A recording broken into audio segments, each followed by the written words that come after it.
È da ieri sera di nuovo in libertà Samuel Seno, il poliziotto trevigiano di 28 anni arrestato con l'accusa di omicidio stradale per aver provocato l'incidente in cui domenica a Paese ha perso la vita Davide Pavan, 17 anni, di Morgano.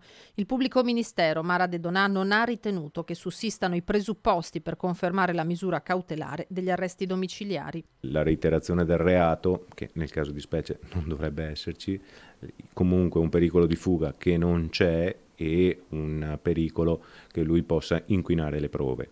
Quindi il pubblico ministero ha deciso di rimetterlo in libertà. Questo non prevede che non ci siano responsabilità penali, ma prevede semplicemente che nell'immediato lui possa anche organizzare un minimo la sua vita, che è sconvolta al momento attuale. Il 28enne, risultato con un tasso di alcol nel sangue che l'avvocato specifica essere sopra 1 grammo per litro ma ben inferiore all'1,50, si era messo al volante per rientrare a casa l'altra sera. Qualche minuto dopo aver lasciato i compagni del rugby Paese con cui aveva festeggiato la fine del campionato, il tragico schianto. Secondo la ricostruzione dei carabinieri, che per il legale va comunque approfondita con una perizia specifica sulla dinamica, all'altezza di una curva lungo via Olimpia la sua Volkswagen ha invaso la corsia opposta, centrando lo scooter che sopraggiungeva dall'altra direzione, quello di Davide, che da Castagnole, dove aveva riaccompagnato a casa la fidanzatina, stava ritornando a Morgano.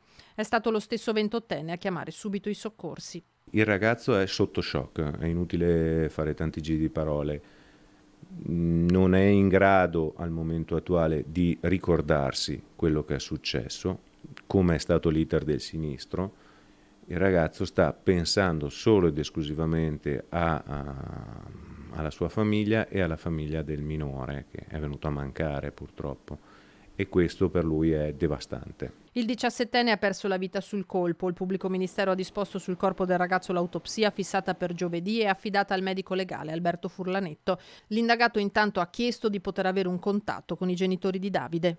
Al momento attuale, finché non ci sono certezze, è forse un elemento che può essere utile a lui da un punto di vista psicologico, però non da un punto di vista di una strategia difensiva, quale che sarà ovviamente.